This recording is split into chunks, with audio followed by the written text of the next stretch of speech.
हमारी सबसे बड़ी गलती क्या हुई है कि जो चीज उसको अमेरिका में मिलती है, पेरिस में मिलती है, जर्मनी में मिलती है, वो हम हिंदुस्तान में परोसने जाते हैं। नहीं करना चाहिए। हमने हमारे यहां वही परोसना चाहिए जो हमारा है, तभी तो दुनिया हमारे यहां आएगी। हमारी जो विशेषता है उसी से दुनिया को जोड़ना चाहिए। लेकिन हमारी विशेषताओं को साथ हम तब जोड़ पाएंगे जब हम अपनी विशेषताओं पर गर्व करें। हम नहीं करते गर्व जी। हमें लगता है यार, मुझे याद है मैं अमेरिकन सरकार के एक निमंत्रण पे एक बार गया था, तो मैंने उनको मेरी आइटनरी में लिखा था। मैंने पूछा कि अमेरिका के जो कोई सबसे पुरानी चीज है मुझे देखनी है, मुझे दिखाइए। तो उन्होंने मुझे क्या दिया, मुझे पेंसिल्वेनिया ले गए और वहां वॉशिंगटन के जमाने का एक बेल है, वो घंट दिखाया मुझे। बोलिए हमारा सबसे पुराना। अब मेरा यहां आप आइए, आप अजंता एलोरा देखिए, आप कोणार्क का सूर्य मंदिर देखिए, हजारों साल पुरानी चीजें क्या हमारे पास नहीं है जी दुनिया को। मैं गुजरात में पैदा हुआ, गुजरात में रहा। वहां एक डॉक्टर हरिभाई गोदानी करके थे, स्वयं तो प्रोफेशनली डॉक्टर थे, लेकिन आर्कियोलॉजी में उनकी बड़ी रुचि थी। आयु भी बहुत हो गई थी, लेकिन वो कह रहे थे उस जमाने में ये सारी गाड़ियां तो थी नहीं, फियाट गाड़ी और एम्बेसडर सरकारी गाड़ी थी, फियाट गाड़ी नागरिकों की गाड़ी थी, पहचान हो गई थी। एम्बेसडर जानते थे मतलब सरकार जा रही है। फियाट है तो बोले कोई भला इंसान जा रहा है, ऐसी सोच थी। तो उनके पास एक फियाट कार थी।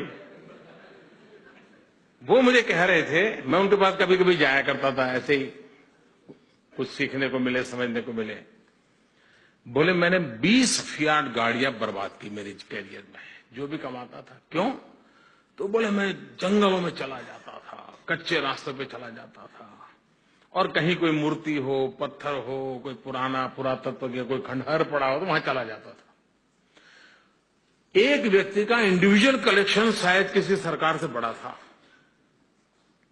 उन्होंने मुझे एक दिन एक स्लाइड दिखाई, मैं हैरान था। वो स्लाइड पत्थर की एक मूर्ति की स्लाइड थी।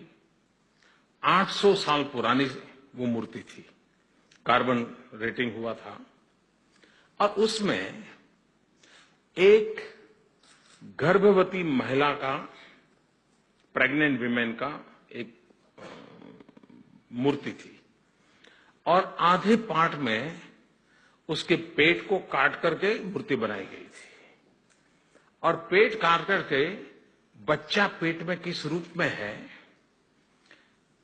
चमड़ी के कितने लेयर्स हैं, वो सारा पत्थर पर अंकित था। 800 साल पहले पत्थर तराशने वाले को पता था कि गर्भ के अंदर बच्चा कैसे पोजीशन में होता है, चमड़ी के लेयर कितने होते हैं।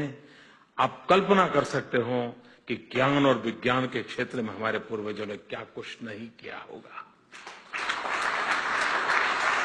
लेकिन इस बात को पहुंचाने के लिए हम एक ऐसे गुलामी के कालखंड में ऐसे जीवित रहे जैसे हमारा सब बेकार है, हमारा सब बेकार है। जब तक हम ये मानसिकता नहीं बदलेंगे, हम हमारे टूरिज्म को बढ़ावा नहीं दे सकते। हमारे पास है, उसके प्रति हमारा गर्व होना चाहिए, अभिमान होना चाहिए। एक बार ये होगा तो फिर चीजें चलेगी। अब आप देखिए, मैं गुजरात का हूं इसलिए मुझे वहां का बात याद आना स्वाभाविक है। लोथल, अहमदाबाद से 80 किलोमीटर दूर एक जगह है लोथल। आपने शायद पढ़ा होगा, याद होगा थोड़ा बहुत। कभी आज जाकर के गुरु को पूछ लीजिए, वो बता देगा।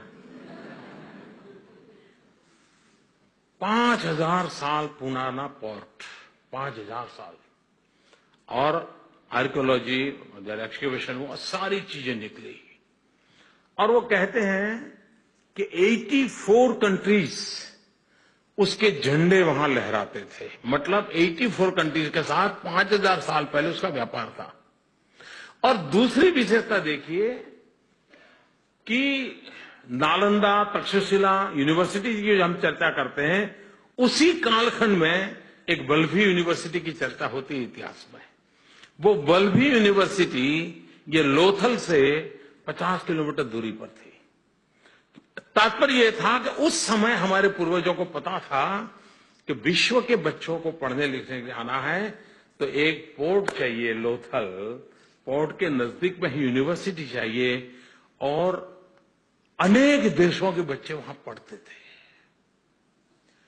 ये सारी बातें जब आप भी सुनते हैं, आपको भी सीना तन जाता होगा, वाह, मैं उस देश का रहने वाला हूं। ये जो गर्व की अनुभूति होती है, वो हमारे सर्विस सेक्टर में बल दे सकती है। और ये काम हिंदुस्तान का नागरिक जितना करेगा, उससे ज्यादा हिंदुस्तान से बाहर गया हुआ करेगा। लेकिन बाहर जाने के बाद, छोड़ो यार, ये तो देश ही है, हम ही अपनी मजाक उड़ाएंगे, तो फिर अपने देश का गर्व कभी बढ़ता नहीं है जी। ये भाव अगर हमारे में पैदा हो, मुझे विश्वास है